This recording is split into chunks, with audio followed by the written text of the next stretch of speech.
എന്തുകൊണ്ടാണ് 2019 കേന്ദ്രത്തിൻ്റെ നിർദ്ദേശം നടപ്പാക്കുന്നതിൽ 2023 ഡിസംബർ 18 വരെ ഈ സർക്കാർ അമാന്തിച്ചു നിന്നത്? അതിൻ്റെ ആനുകൂല്യം ആർക്കായിരുന്നു?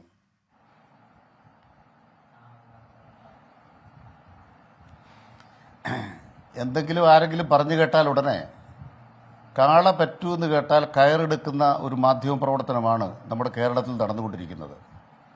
അങ്ങനെ പ്രസവിച്ച ആ കാളയുടെ കുഞ്ഞുമായിട്ട് കയറെടുത്തോടുന്ന ബഹുമാനപ്പെട്ട വേണുവിൻ്റെ ഇന്നത്തെ ഈ അവതരണം കേട്ടിട്ട് എനിക്ക് സഹതാപമാണ് തോന്നുന്നത്. എന്തൊക്കെയാണ് ഇവിടെ പറയുന്നത്? വീണയേക്കാൾ ഒളിക്കാനുള്ളത് മുഖ്യമന്ത്രി പിണറായി വിജയനാണ്. പിന്നെ കൈകൾ ശുദ്ധമല്ല. കുഴൽനാടൻ ഇനി 2-3 ഘട്ടമായിട്ട് വരും. അദ്ദേഹത്തെ ആരെങ്കിലും തടഞ്ഞു വെച്ചിട്ടുണ്ടോ? ഇന്ന് തന്നെ വേണുവിൻ്റെ കൊതിയങ്ങ് തീർക്കട്ടെ. 2-3 ഘട്ടം എന്തിനാണ് മാറ്റി വെച്ചിരിക്കുന്നത്? പിന്നെന്താ രേഖ വരുമ്പോൾ എന്താ തെളിവുകളുടെ സൂര്യൻ. ഞാൻ ബഹുമാനപ്പെട്ട വേണുവിനോട് ചോദിക്കുന്ന ചോദ്യം എന്താണെന്നറിയോ? ഈ കേസിനകത്ത് സംഭവങ്ങളുടെ ഒരു നാഴ്വഴിയുണ്ട്. നിങ്ങളത് മറച്ചു വെച്ചിട്ട് എത്രത്തോളം ഇരുട്ടുണ്ടാക്കാൻ ശ്രമിച്ചാലും അതിൽ സത്യത്തിൻ്റെ സൂര്യൻ കേരളത്തിൽ ഉയർന്നുയർന്ന് തന്നെ നിൽക്കും. ഞങ്ങൾ സത്യത്തിൻ്റെ സൂര്യനിലാണ് വിശ്വസിക്കുന്നത്. അതുകൊണ്ട് കൈകൾ ഉയർത്തിപ്പിടിച്ച് പിണറായി വിജയൻ ശുദ്ധമാണ് കൈകളെന്ന് പറഞ്ഞാൽ ശുദ്ധം തന്നെയാണ്. എന്തുകൊണ്ടാണ് ഞാൻ അങ്ങനെ ആധികാരികമായിട്ട് പറയുന്നത്? ഒന്നാമത്തെ കാര്യം, കേരള ചരിത്രത്തിൽ കരിമണൽ കമ്പനിയായ കർത്താവിൻ്റെ കമ്പനിയെ സഹായിക്കാൻ സ്വകാര്യ മേഖല ഖനനത്തിന് അനുകൂലമായി ഈ പിണറായി വിജയൻ്റെ പാർട്ടി ഇടതുപക്ഷ ജനാധിപത്യത്തിന് എടുത്ത ഒരു നടപടി പറയാൻ ഞാൻ വേണുവിനെ വെല്ലുവിളിക്കുന്നു. ഞങ്ങൾ റദ്ദ് ചെയ്തില്ല എന്നുള്ളതാണ് നിങ്ങളുടെ ആക്ഷേപം. അത് ഞാൻ അവസാനം പറയാം ഉത്തരം. ഇന്നത്തെ ചർച്ചയിൽ തെളിവിൻ്റെ സൂര്യനുമായി നിൽക്കുന്ന വേണുവിനെ ഞാൻ വെല്ലുവിളിക്കുകയാണ്. എന്താണ് ഞങ്ങൾ എടുത്തൊരു നടപടി? ഇവിടെ എന്താണ് 2003 മുതൽ തുടങ്ങിയതല്ലേ കേരളത്തിൽ ഭരിച്ച കോൺഗ്രസ്സുകാരുടെ പണി? 2003 മെയ് 5 ഖനനാനുമതി കൊടുക്കുന്നു. തീർന്നില്ല കേട്ടോ. അപ്പം തന്നെ അങ്ങോട്ട് ഞങ്ങൾ സമരം ആരംഭിച്ചു. മെയ് 16 മനുഷ്യക്കോട്ടയാണ്. എന്തിനെതിരെ? ആന്റണി സർക്കാരിനെതിരെ ഞങ്ങളുടെ സമരം. ഞങ്ങൾ കരിമണൽ കമ്പനിയെ സഹായിക്കാൻ വേണ്ടി അപ്പം തന്നെ ഇറങ്ങി. അതുകൊണ്ട് മനുഷ്യക്കോട്ട കെട്ടിയിട്ട് പറഞ്ഞു സ്വകാര്യ മേഖല ഖനനം പാടില്ല.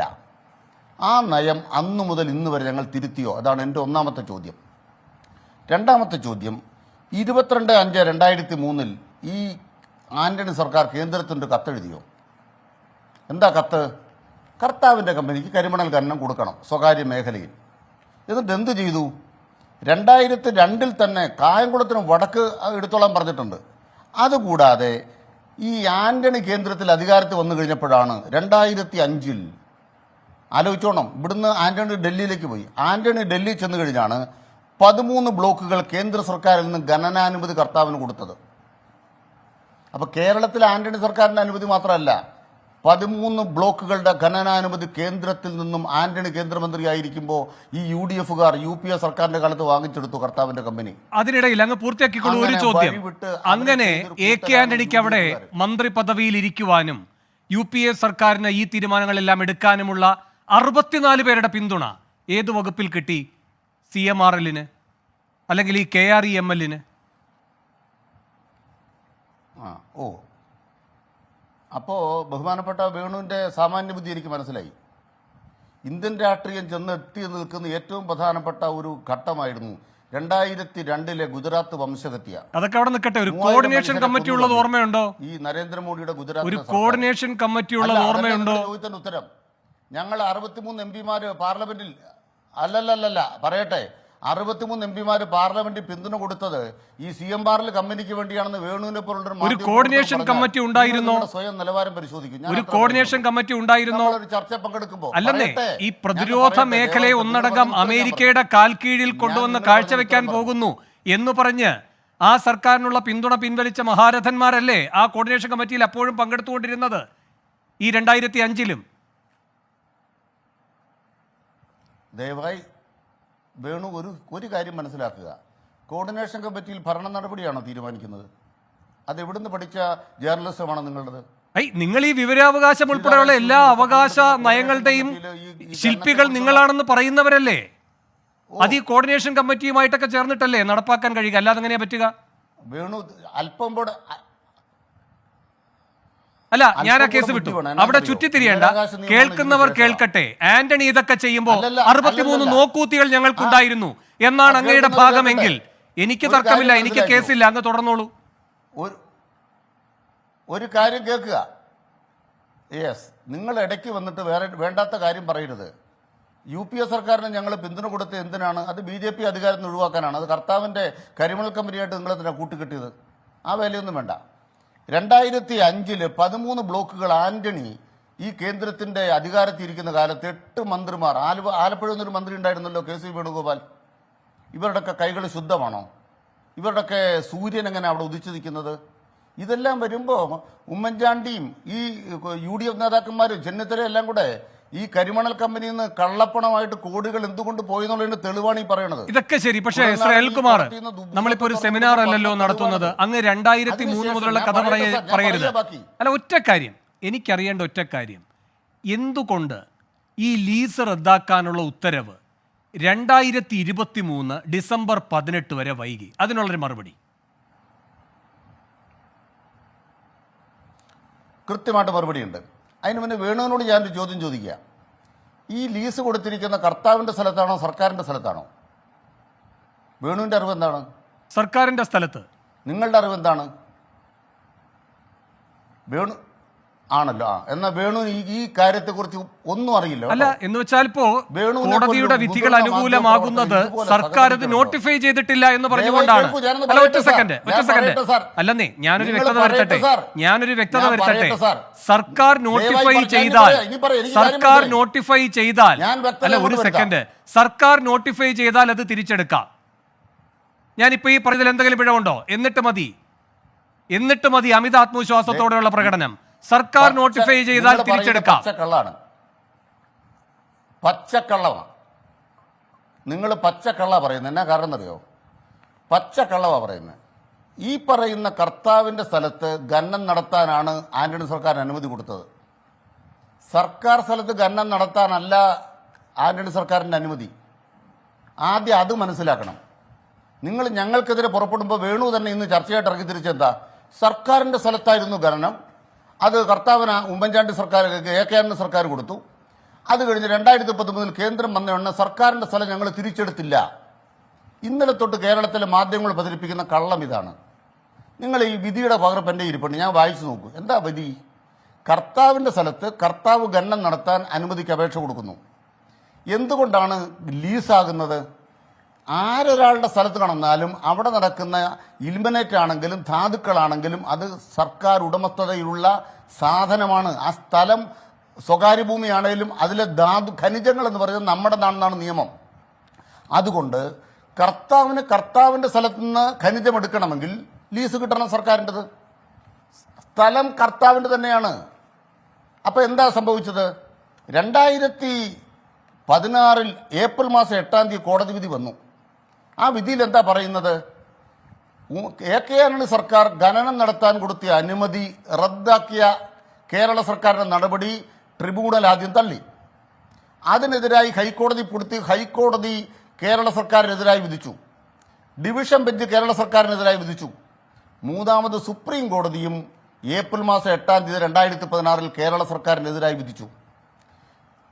അടുത്ത മാസം 26 ബഹുമാനപ്പെട്ട പിണറായി അധികാരത്തിൽ വരുമ്പോൾ സത്യം എന്താണ്? കരിമണൽ ഖനനം നടത്താൻ അവിടെ കർത്താവിന് നിയമപരമായി സുപ്രീം കോടതി അനുമതി ഉണ്ട്. 2019 അത് പൊതുമേഖലയിൽ മാത്രം ഖനനം പാടുള്ളൂ എന്ന തീരുമാനം കേന്ദ്ര സർക്കാർ എടുത്തത്. ഞാൻ ഈ ചർച്ചയിൽ ആധികാരികമായി വാദിക്കുകയാണ് കേട്ടോ. എന്താ വാദിക്കുന്നറിയാമോ? 2016 മുതൽ, അതായത് 8/4/2016 മുതൽ 19/2/2019 വരെ ഈ സുപ്രീം കോടതി വിധി പ്രകാരം ഖനനം നടത്താൻ കരിമണൽ കമ്പനിക്ക് അവിടെ നിന്ന് അധികാരം ഉണ്ടായിരുന്നോ? എന്തെങ്കിലും നിയമതടസ്സം ഉണ്ടായിരുന്നോ? ഒരു നിയമതടസ്സവും ഇല്ല. അവർ ഖനനം നടത്തിയാൽ അതിന് തടയാൻ സർക്കാരിന് അധികാരമില്ല. പക്ഷേ ഖനനം കേരളത്തിൽ നടന്നില്ല. എന്ത് കാരണം? അതിന് കാരണം ഇടതുപക്ഷ ജനാധിപത്യ മുന്നണിയാണ്. ശരി, ഇനി ഞാൻ എനിക്ക് എതിർവാദമുണ്ട്. ശരി, എന്നിട്ട് എനിക്ക് മറ്റു അതിഥികളിലേക്കും പോകണം. ശരി, ഇതിനകത്ത് അങ്ങ് ഈ പറയുന്ന 8/4/2016 അതെ,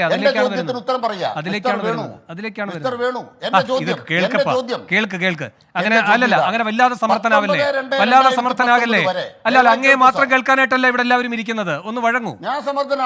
8/4/2016 അല്ല, ഒരു പിഴവ് പറ്റിയാൽ എനിക്ക് തിരുത്താൻ ഒരു വൈമനസ്യവും ഇല്ലെന്നേ.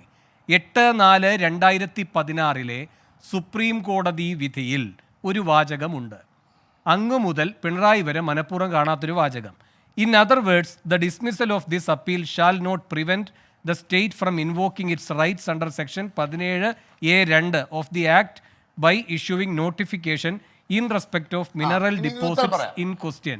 അല്ല, ഞാനൊന്ന് പറഞ്ഞോട്ടെ. അപ്പോൾ ഈ ഒരു വാചകം വെച്ചുകൊണ്ട് നമുക്കത് നോട്ടിഫൈ ചെയ്ത് സ്വന്തമാക്കാവുന്നതാണ്. ഇനി അങ്ങ് പറഞ്ഞു 2016 ഈ വിധിയുടെ ബലം വെച്ചുകൊണ്ട് അവിടെ ഖനനം ചെയ്യാമായിരുന്നല്ലോ, അത് നടന്നില്ലല്ലോ എന്ന്. 2019 കേന്ദ്രം അത് തടയുന്നത് വരെ ഒരു കാര്യം അവിടെ നടന്നിട്ടുണ്ട്. CMRLന്റെ ആഗ്രഹപ്രകാരം CMRL 2 കാര്യങ്ങൾക്കാണ് ശ്രമിച്ചത്. ഒന്ന്, അത് നോട്ടിഫൈ ചെയ്യപ്പെടാതിരിക്കാൻ. 2, ആ ലീസ് സജീവമായി നിർത്താൻ. ഇത് 2നും ഒത്താശ ചെയ്തു കൊടുത്തു. അത് ഏറ്റെടുത്തതുമില്ല, അത് സജീവമാക്കി നിലനിർത്തുകയും ചെയ്തു. ഞാൻ അങ്ങേലേക്ക് വരാം. ശ്രീ ജോസഫ് സി മാത്യു, ഇവിടെ ഈ പറഞ്ഞിരിക്കുന്ന അനിൽകുമാറിന്റെ വാദഗതി ഞാൻ അങ്ങേലേക്ക് വരാം. ശ്രീ ജോസഫ് സി മാത്യു, ഇവിടെ ശ്രീ അനിൽകുമാർ പറയുകയാണ്, ഇവിടെ കർത്തയുടെ കമ്പനിക്ക് ഒരു നിലയിലും ഈ പറയുന്ന ലീസുമായി ബന്ധപ്പെട്ട കാര്യങ്ങളൊന്നും ചെയ്യാൻ കഴിയുമായിരുന്നില്ല. അതിന് വിലങ്ങ് തടിയായി നിന്നത് പിണറായി സർക്കാരാണ് എന്ന്. അത് അങ്ങ് അംഗീകരിക്കുന്നുണ്ടോ? വരാം അനിൽകുമാറെ, അങ്ങയുടെ അവസരമൊന്നും നിഷേധിക്കപ്പെടുന്നില്ല. അല്ലല്ല, ഇത് ഞാനും അങ്ങ് തമ്മിലുള്ള ഇത് ഞാനും അങ്ങ് തമ്മിൽ മാത്രമുള്ള ഒരു കോൽക്കളിയല്ല. ഒരു മിനിറ്റ്, വഴങ്ങിയേ പറ്റൂ. 12 മിനിറ്റായി, വഴങ്ങിയേ പറ്റൂ. ശ്രീ ജോസഫ് സി മാത്യു, അല്ലല്ല, ഇത് അനിൽകുമാർ, ഇല്ലല്ല, ഇത് അങ്ങയുടെ മൻ കി ബാത്ത് അല്ല. നിർത്തൂ. വഴങ്ങ്. ശ്രീ ജോസഫ് സി മാത്യു, അങ്ങയുടെ ഊഴം. ശരി, അവിടെ നിൽക്കുന്നേ, വരാം. അല്ലല്ല, കളവൊക്കെ തീർക്കാന്നേ. അവസരം വരും. വഴങ്ങൂ. ശരി, ശ്രീ ജോസഫ് സി മാത്യു. ആ അവസരം എനിക്ക് വേണ്ട, ഞാൻ തീർത്തു. ഞാൻ ഈ അവസരത്തിന് അവസാനിപ്പിച്ചു. ഞാൻ എന്റെ അവസരം അവസാനിപ്പിക്കുന്നു. ഇനി എനിക്ക് അവസരം വേണ്ട. കാരണം എന്താണ്? നിങ്ങൾ കളവ് പറഞ്ഞിട്ട് നിങ്ങൾ പോവുക. ഒന്ന് പറഞ്ഞൊന്ന് കളവ് ഞാൻ തെളിയിക്കാം. നിർത്താമോ? ഞാൻ പറയട്ടെ. നിങ്ങൾ കള്ളം പറയുമ്പോൾ എനിക്ക് 8/4/2016 ശേഷം അല്ലല്ല, നിങ്ങൾ കള്ളം പറഞ്ഞപ്പോൾ ഞാൻ അവിടെ കൊണ്ട് നിർത്തണം. നിങ്ങളുടെ കള്ളത്തെ കൊണ്ട് നിർത്തണം. 8/4/2016 ശേഷം കരിമണൽ ഖനനം നടത്താൻ കർത്താവിന് നിയമപരമായ അനുവാദമുണ്ടായിരുന്നു. അതിനുശേഷമാണ് 2018 പിണറായി സർക്കാരിന്റെ വ്യവസായ നയം വന്നത്. ലജ്ജ നിങ്ങൾക്കില്ലാത്തത്, കളവ് പറഞ്ഞ് നിങ്ങൾക്കല്ലേ ലജ്ജയില്ലാത്തത്? നിങ്ങൾക്ക് നടത്തും. ലജ്ജയില്ലാത്തത് നിങ്ങൾ നടത്തും. അത് കൊള്ളാം. ലജ്ജയില്ലായ്മ അല്ല, പറഞ്ഞത് കള്ളം പറയാം. നിങ്ങൾക്ക് പൂർത്തിയാക്കൂ സാറേ. നിങ്ങൾ 2 കള്ളം പറഞ്ഞല്ലോ ഇവിടെ. അല്ലല്ല, നിങ്ങൾ ലജ്ജയില്ലാത്ത ആർക്കാന്ന് പറഞ്ഞത്? ഞാനില്ല ഈ പരിപാടിക്ക്. അങ്ങനെയല്ല, വ്യക്തിപരമല്ല. വാശി പിടിച്ച് കുട്ടികളെ പോലെ സംസാരിക്കാതിരിക്കും. വേണ്ട. അതൊക്കെ നിങ്ങൾ നടത്തിയാ. അതല്ലെന്നേ, ഒരു കാര്യം ആവർത്തിക്കുന്നതിനെ പറ്റിയാണ് പറഞ്ഞത്, അല്ലാതെ വ്യക്തിപരമായ പത്രപ്രവർത്തകൻ നാണം കാണിക്കണം, നാണം വേണം. ശരി, എന്താവർത്തിച്ചു? ലജ്ജയില്ലായ്മ അതൊന്നും എന്റെ അടുത്ത് വേണ്ട. ഒരു കാര്യം നിങ്ങൾ പറഞ്ഞു സാമർഥ്യം, ഞാനത് വിട്ടു. ഒരു കാര്യം ഞാൻ പറഞ്ഞു സാമർഥ്യം, അത് വിട്ടു. നിങ്ങളിപ്പോ രണ്ടാമത്തെ വാചകം പറയുന്നു ലജ്ജയില്ലായ്മ. ഞാൻ പറയാം. നിങ്ങൾ പറഞ്ഞ കള്ളം എന്താന്ന് ഞാൻ പറയാം. നിങ്ങൾ ഇവിടെ എന്നോട് പറഞ്ഞ കള്ളം 8/4/2000. എനിക്ക് സമയം വേണ്ടെന്ന്, ഞാൻ തീർത്തേക്കാം. 8/4/2016 കോടതി വിധിക്ക് ശേഷം കേരളത്തിൽ കരിമണൽ ഖനനം നടത്താൻ ആ കമ്പനിക്ക് അധികാരമുണ്ടായിരുന്നു. എന്തുകൊണ്ട് നടന്നില്ല എന്ന് എന്റെ ഉത്തരം. നിങ്ങളെന്താ കളവ് പറഞ്ഞത്? പിണറായി സർക്കാരിന്റെ 2018 വ്യവസായ നയം വായിക്കുക. ആ വ്യവസായ നയം എന്താ പറയുന്നത്? പൊതുമേഖലയിലെ ഖനനം പാടുള്ളൂ. അതിൽ ഞങ്ങൾ ആ കോടതി വിധി ഉള്ള കൊണ്ടൊരു വകുപ്പ് എഴുതി വെച്ചു. വകുപ്പ് എന്താ എഴുതി വെച്ചത്? സുപ്രീം കോടതിയുടെ വിധി അവിടെയുണ്ട്. പക്ഷേ പൊതുമേഖലയെ മാത്രമേ ഗണ്ണം നടത്തുള്ളൂ എന്നുള്ള ഞങ്ങളുടെ നയത്തിൽ മാറ്റം വന്നിട്ടില്ല മിസ്റ്റർ വേണു. നിങ്ങൾ എത്ര ഒളിപ്പിക്കാൻ ശ്രമിച്ചാലും ഇതൊക്കെ പുറത്തു വരും. അതുകൊണ്ട് പറയാൻ ആഗ്രഹിക്കുന്ന ഒരു കാര്യം പറയാം. 2016 മുതൽ 2019 വരെ സുപ്രീം കോടതി അനുഭവിച്ചിട്ടും കേരളത്തിൽ ഗണ്ണം നടക്കാത്തതിന് പിണറായി വിജയനോട് നന്ദി പറയണം. ബാക്കി ഞാൻ ഇതിന് ശേഷം പറയാം. വലിയ സന്തോഷം.